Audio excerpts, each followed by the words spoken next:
Pleurer, oui. Mon cœur était lourd tous ces jours. Mon cœur était lourd encore hier. Et je pense à tant de choses que nous devrions changer et faire.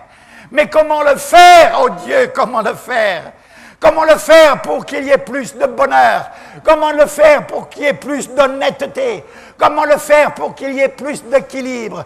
Comment le faire pour que le malheureux, le long des routes, qui vend quelques marchandises ici et là, pour gagner quelque chose, mais quoi?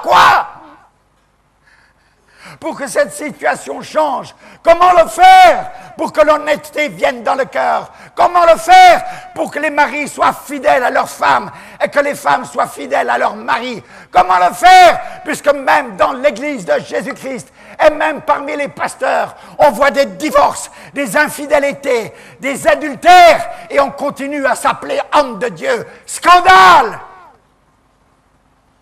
C'est à toi, Église du Congo, que je prêche. C'est à toi, Église du Congo, que j'ouvre mon cœur. Je te dis ce matin ce que je n'ai pas préparé à l'avance, mais je te dis ce qui remplit mon cœur. Nous pouvons nous bomber le torse 50 ans, jubiler. Et quoi?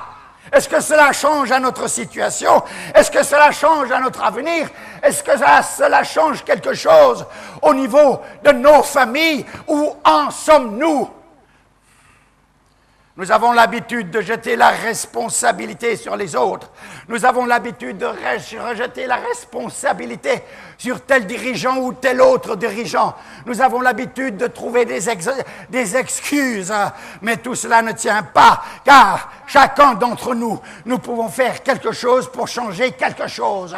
Et si chacun d'entre nous, dans cette Église, nous sommes décidés à changer quelque chose, nous aurons une influence. Et cette influence va se multiplier. Et se multiplier encore. Fini de jouer continuellement. Pourquoi jouer encore et encore?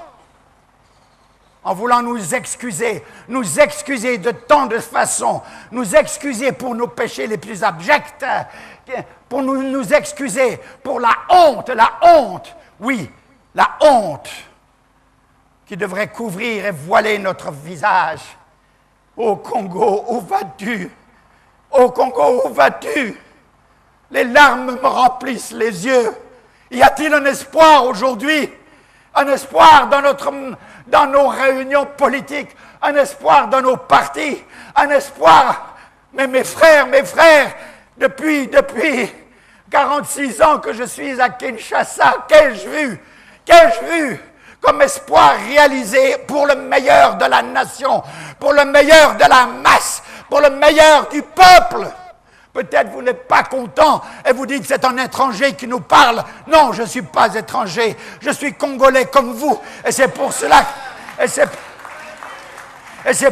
que je parle.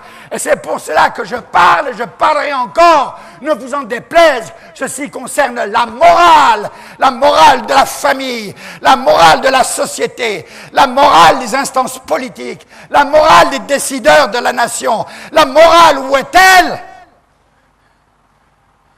J'ai déjà crié et je crie encore. Pourquoi m'arrêterais-je de crier? Un jour, peut-être, ces paroles lancées ainsi ne seront pas perdues pour rien.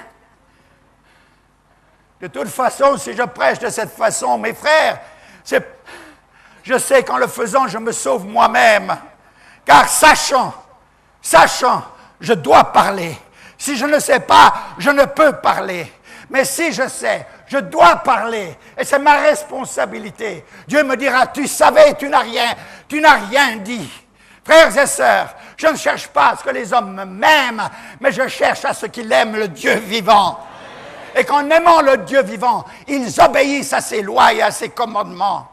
En aimant le Dieu vivant, ils se soumettent à sa volonté. Qui que tu sois, pasteur, ceci te concerne, toi à plus forte raison. À plus forte raison. Pourquoi ne veux-tu pas t'humilier lorsque tu as péché? Pourquoi ne veux-tu pas t'humilier lorsque tu as été une occasion de chute, un menteur, un voleur, un immoral? Pourquoi voyons-nous cela dans l'Église? Pourquoi fermons-nous la bouche? Pourquoi cherchons-nous à excuser? Le péché n'est jamais à excuser. Jamais, jamais, jamais. Quand il y a péché, le chemin de la réhabilitation passe par l'humiliation et la confession. Voilà le chemin de la réhabilitation. Il n'y a pas d'excuse au péché, quel qu'il soit.